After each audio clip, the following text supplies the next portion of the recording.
Yes, my people, una good afternoon. So I was reading an article the other day. So this article is about in the article they were reviewing this Babangida book. It's a autobiography, and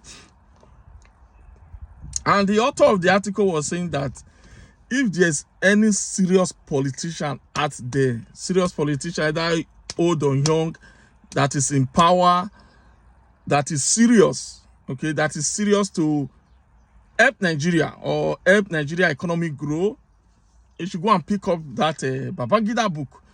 So what I was thinking is that I'm not a politician. That's the problem. I'm not a politician. I'm more of a business person. So if maybe the guy was talking about Tinubu now, if maybe he was talking about Tinubu now, that someone should go and pick up his book, I could have been the first one to buy Tinubu book. And I will give you the reason. Tinubu understand what is called multiple streams of income. Okay?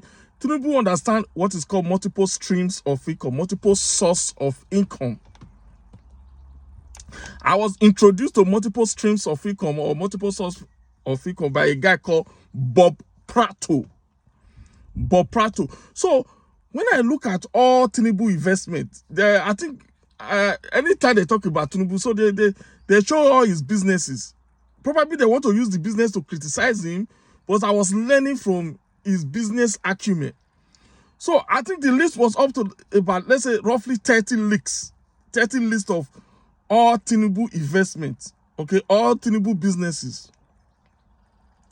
These are businesses that cut across all board. Okay, these are businesses that cut across all board. Either it's in the hospitality sector, either it's in the entertainment sector. I was like, wow. So Tinubu, if Tinubu releases books today, I will be the first to buy the book because I want to tap into someone that have that kind of brain of what we call multiple streams of income. So what are we driving at? Let's just talk about the work. For example, let's just talk about the work Tinubu did in Lagos. For example, Tinubu introduced government. Okay, Tinubu introduced government to the stock market, or what you call private and public investment. Doing business together. Tinubu introduced it in Nigeria, the first governor to introduce it in Nigeria, in Lagos. That is where he worked with people like Igodalo. The idea Obaseki brought to Edo State was what was already going on in Lagos. Private and public investment, doing business together. Okay, that's number one thing Tinubu did in Lagos. Number two, he reformed the Agberus.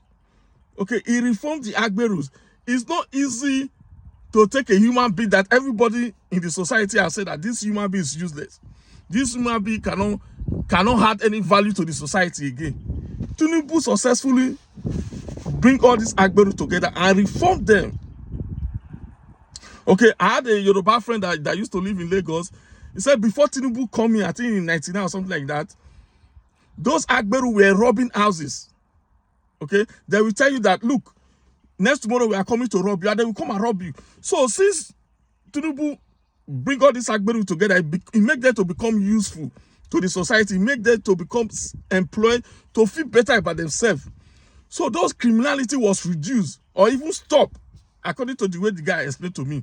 So that is three things Tinubu did in Lagos. But there's more thing that is fascinating about Tinubu, which I want us to talk about. People will always say, you see, I was listening to Wolu Soyinka the other day. He said there's something wrong with Nigerians. He was talking to Nigerians abroad. But it's not only Nigerians abroad, it's Nigeria generally. Just as we are discussing now, Wolu Soyinka will say Nigeria will come there, we say your father. And that discussion has nothing to do with, maybe the discussion is about rocket science or about economics, about anything. But in Nigeria, we all come here, your father, your this, your that. You understand? Just like everybody is criticizing Donald Trump. He's a racist, he's a that. But I don't do that. I don't just go and attack people. I rather sit and study them. You understand? I study them so that I can see what I can learn from them. So that's why I'm talking about Tinubu, Donald Trump. So what make Tinubu a unique human being? What makes him so special? I think it is his ability to negotiate. It is his ability to make people to do what he wants. Okay? I will give you an example. Before Tinubu comes to power, in Dubai in Saudi Arabia, they have banned Nigeria.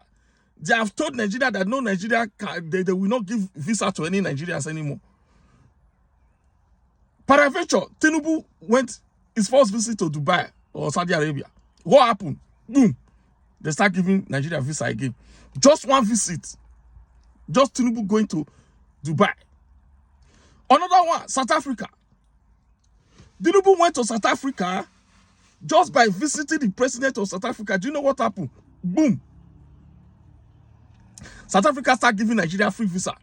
Even the South African citizens were online shouting, we don't want Nigeria, we don't want Nigeria. But it's actually a free visa. Free visa from Nigeria to South Africa. It was done by Tinubu. The other day, he met with the IMF chairman. What happened? Nigeria debt wiped out from the IMF. So rather than just going online, start insulting this person. He doesn't have a certificate.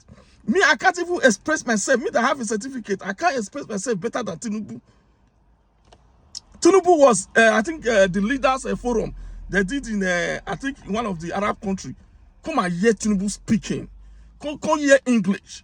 I feel proud to be a Nigerian. I feel proud to call that man my president.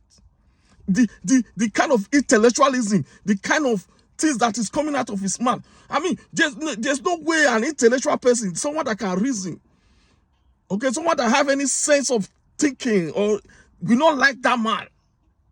If you see the way he display at that leadership forum, the way they speak, all the leaders were applauding him, and the leader fell in love with him. Okay, look at the reform he's doing now recently, as Donald Trump and other countries are trying to be increasing tariff. He bring out a policy. He said every government parastatals must be using Nigeria-made products and services. So it's a man that understands what is going on around the world. It's a man that can think fast. It's a man that can take action immediately. Is it the one that he went to Anambra State to meet Professor Soludo? Now, Amga is now part of APC. Okay, I personally believe that Tinubu has a lot to offer. He has a lot to offer than anybody. And that is why Tinubu presidency should be non-negotiable.